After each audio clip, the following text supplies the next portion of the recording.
We've had to wait a long time to get another Rugby League game. In fact, the last one was on the PlayStation 2. But this year, True Blue Entertainment released their newest game called Rugby League Live to the PS3 and Xbox 360.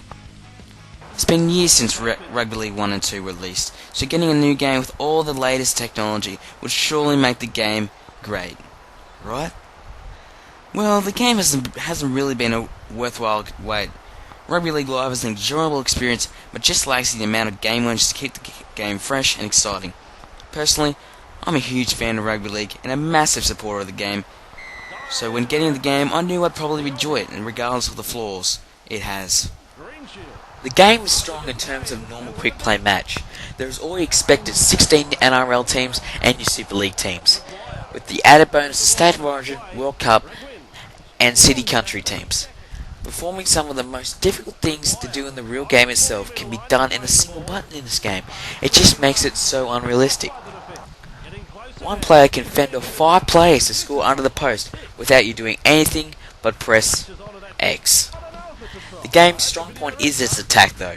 Attacking with the ball gives you many options such as dummies, fence, shoulder charges and sidestepping.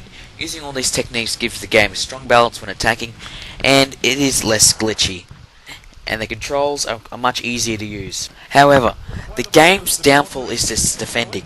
Defending comes down all to luck in this game. If you try and perform a big hit, it comes down to luck, whether or not you hit him high or low, and get penalised. Often pressing square to change player closest to the person with the ball can lead you controlling someone on the other side of the field. Trust me, it's cost me a lot of points. Every time you do a tackle, it's often the same type every time. Your AI can be your enemy at times when it doesn't get all your players on side in a line to defend, or it just misses so many tackles. There really is no point in playing on the easiest difficulty. You're basically playing an under 12s team. Wait, sorry, I'll give them a bit of credit, an under-8s team.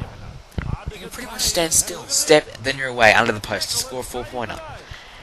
At the medium hard difficulty, it's a challenge. They become rugby league gods, and can break through any tackle, and have super glue to their hands, allowing them to never drop the ball. So take your pick, under-8s or gods. So with all that, you think we'd get lots of game modes to help patch that up. Well, you thought wrong again. Rugby League Live will only offer you its usual quick play mode and a competition mode. You can play in the NRL, Super League, World Cup, State of Origin and 4 Nations, or just make your own competition. Well, that's pretty cool. Well, what about all the customizations? Isn't that common in sport games? Unless I missed it. Well, I found very little chance of customizing my players, which is a shame, as I'm a big fan of this. You can get the ability to have pre-made faces with about 9 to choose from, with 4 hairstyles and 4 colours. Well, I guess it's better than nothing. But one thing I was happy about was to create your own team. It did offer enough jerseys and logos to suit my needs, and I found some that I liked.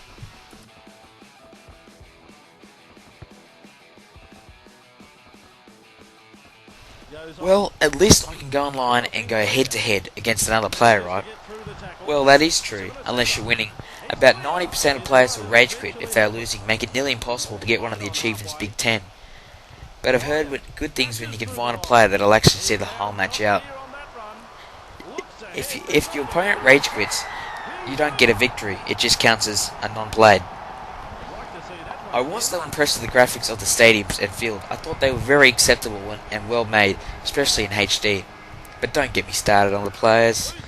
All of them basically had the same build, and I could only just make out which player was when they scored a try, and I could see their face. I think they slapped it on our hour so just make it slightly more realistic. But hey, at least we got the return of Andrew Voss's commentary. It's pretty much the same as the 2 previous games, with some of the new players getting a mention. It just gets too very repetitive, and you just want to mute his voice. 10 metres away. Seized in the tackle. Little to do, bad commentary, and lame graphics are basically the features of the game. If you're a rugby league supporter, you'll still find the game entertaining and love it, despite these flaws. If you're looking for a quick achievement or trophy, then this game is probably not for you. With some of the lengthy achievements needed to drag on the game on. If you're not a rugby league fan, probably don't buy it. I wouldn't recommend it to someone who's all about the graphics, and of course not a big fan of rugby league. Let's just hope a patch is released to fix this game up. Here's the score. Graphics 6, sound 6.5, controls 5.5, gameplay 7, customization 4. Overall score of 5.8. Sloppy, but enjoyable.